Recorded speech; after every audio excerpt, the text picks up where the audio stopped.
Fresh air, longer days, a chance to reset. This season, let therapy be part of your spring cleaning. Clearing mental clutter, shaking off stuckness, and building something better. Grow Therapy helps you get there. Whether it's your first time in therapy or your 15th, Grow makes it easier to find a therapist who fits you, not the other way around. They connect you with thousands of independent licensed therapists across the U.S., offering both virtual and in-person sessions, nights and weekends. You can search by what matters, like insurance, specialty, identity, or availability, and get started in as little as 2 days. And if something comes up, you can cancel up to 24 hours in advance at no cost. There are no subscriptions, no long-term commitments. You just pay per session. Grow helps you find therapy on your time. Whatever challenges you're facing, Grow Therapy is here to help. Grow accepts over 100 insurance plans, including Medicaid in some states. Sessions average about $21 with insurance, and some pay as little as $0 depending on their plan. Visit growtherapy.com/booknow to get started. That's growtherapy.com/booknow. growtherapy.com/booknow. Availability and coverage vary by state and insurance plan.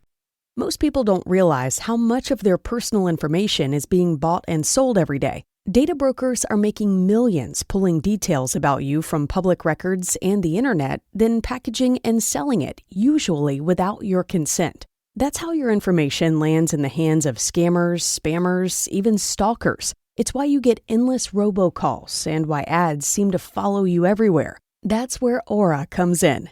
Aura actively removes your data from broker sites and keeps it off. They also instantly alert you if your information shows up in a breach or on the dark web.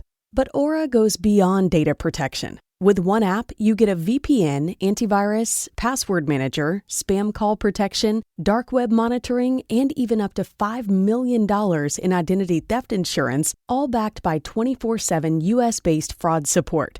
Other companies might just sell credit monitoring or just a VPN. Aura gives you all of it, together at the same price competitors charge for just one service. Start your free trial today at aura.com/hidden. Protect yourself now at aura.com/hidden. The holidays start here at Kroger with a variety of options to celebrate traditions old and new. You could do a classic herb-roasted turkey or spice it up and make turkey tacos. Serve up a go-to shrimp cocktail, or use Simple Truth wild-caught shrimp for your first Cajun risotto. Make creamy mac and cheese, or a spinach artichoke fondue from our selection of Murray's cheese. No matter how you shop, Kroger has all the freshest ingredients to embrace all your holiday traditions. Kroger, fresh for everyone.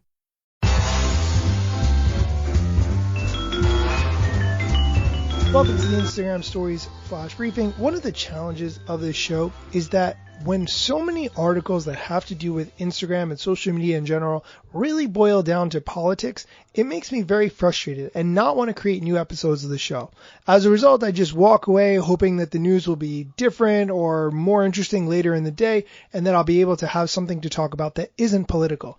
Unfortunately, over the past couple of days, that hasn't happened. So I'm just going to cover these stories so you're aware that they exist and understand some of the reasonings and rationale behind those stories, trying to leave as much politicalness out of it as possible.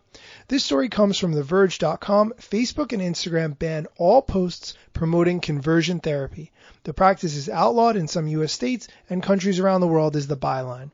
Instagram on Thursday announced a new ban on all forms of content, posts, and videos promoting the widely discredited practice known as conversion therapy, which attempts to forcefully change an individual's sexual orientation. A spokesperson for Facebook told The Verge that this recent change in policy is an expansion of an earlier rule specifically banning ads promoting the practice put in place earlier in 2020, but the policy now includes a ban on any content that directly promotes the practice as well. The spokesperson confirmed the ban applies to both Instagram and Facebook, which share hate speech policies. Here's the quote from Instagram's public policy director. "We don't allow attacks against people based on sexual orientation or gender identity and are updating our policies to ban the promotion of conversion therapy services." The quote continues that we have removed violating content from Instagram. We are always reviewing our policies and will continue to consult with experts and people with personal experiences to inform our approach. End quote. In other news, and this is a very minor feature, Instagram provides new options to manage how IGTV previews appear in the main feed and Discover. This comes from socialmediatoday.com. Instagram has added new tools to help IGTV creators manage how their content appears when it's listed in the main feed and within the Discover tab. Back in April, Instagram rolled out a new set of updates for IGTV, enabling, and this is one of the biggest ones, enabling creators to share the first 15 seconds of their IGTV video in stories, with the rest available via a swipe up link, and improving the display options in the Discover tab. Now, creators can edit the preview image and thumbnail displayed for IGTV clips. And there's a screenshot showing what that looks like in the Instagram menu. Again, these changes are very small, but as IGTV moves toward monetization as a step for more and more people, features like this will become increasingly important. Additionally, on this same screenshot, there's actually a button to make an IGTV video visible on Facebook Watch. Now, this is an interesting concept. One of the things I think is challenging is the fact that IGTV videos are portrait and Facebook Watch videos are landscape, but for creators to have an option to seamlessly post between multiple platforms without any additional work definitely is something that I think creators will like. But if it doesn't look right, then what's really the point of doing that? So I'm a little bit confused about this option, but hopefully it improves in the future because creators are going to want maximum exposure for their uploads, which totally makes sense. That's it for today's show. Come back tomorrow for more Instagram news.